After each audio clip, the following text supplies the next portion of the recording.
आजही सावित्री नदीत search operation सुरू झालेले आहे। एनडीआरएफच्या टीमसह नेव्ही आणि कोस्ट गार्डच्या जवानांनीही बुधवारी युद्धपातळीवरती बेपत्ता प्रवाशांचा शोध घेतला, मात्र प्रवाशांना शोधण्यात अपयश आलं। दोन्ही बसेसमध्ये 22 प्रवासी असल्याचंही समजतंय आणि काही टवेरासारखी छोटी वाहनंही पुलावरून जात असताना नदीत वाहून गेल्याची शक्यता आहे। त्यामुळे बेपत्ता प्रवाशांची संख्या वाढण्याची शक्यता वर्तवण्यात येते। नौदलाच्या आणि तटरक्षक दलाच्या 4 हेलिकॉप्टरच्या मदतीने हे बचाव कार्य सुरू आहे। जवळपास 160 जवान या बचाव कार्यात सहभागी झालेत। नौदलाच्या पाणबुड्यांच्या मदतीने शोध घेतला जातोय। एनडीआरएफ जवानांनी शोध कार्य सुरू केलेलं आहे।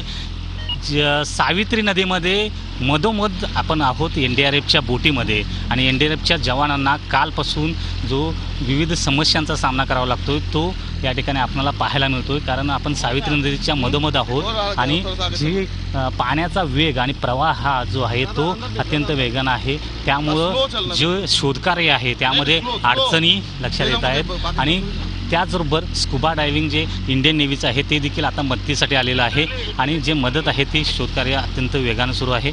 परंतु सर्वात जास्त समस्या जी आहे ती अडथळा जो आहे तो पाण्याचा, कारण पाण्याची पातळी जी आहे ती कमी होताना दिसत नाही आहे। आपल्यासोबत या ठिकाणी एनडीआरएफचे सब इंस्पेक्टर SK सिंह आहेत। सर, कशा पद्धतीनं किस तरह से यहाँ पर शोध कार्य शुरू है, किस तरह से रेस्क्यू ऑपरेशन शुरू है और किन तकलीफों का सामना आपको करना पड़ रहा है? सर, हमारा तकलीफ में से यही प्रॉब्लम हो रहा है, पानी का करंट बहुत ज़्यादा है जिसकी वजह से हमको प्रॉब्लम हो रहा है। हमारे डीप डाइवर्स जो उतार नहीं पा रहा है पानी पे, इतना पानी का स्पीड है, ये हमारा सबसे बड़ी प्रॉब्लम है। नहीं तो अगर पानी का थोड़ा सा भी करंट कम हो जाए तो हमारे एक रेस्क्यू तो ज़्यादा टाइम का नहीं है। तो प्रॉब्लम सबसे ज़्यादा हमारे पानी का करंट का है। पानी ज़्यादा है इससे हमें कोई प्रॉब्लम नहीं है, पानी का करंट फ्लो ज़्यादा है इसका, बहुत ज़्यादा, जिसकी वजह से हम लोग को रेस्क्यू में प्रॉब्लम आ रहा है। कल भी आपने इसी तरह कोशिश की थी, क्योंकि अभी तक आपका जो बोट में से सिर्फ जो बॉडीज़ है, डेड बॉडीज़ है, यही ढूंढने का काम है, लेकिन जो ST बसेस और जो गाड़ियाँ वहाँ पर गिरी है वो निकालने के लिए किस तरह से कोशिश कर रही है?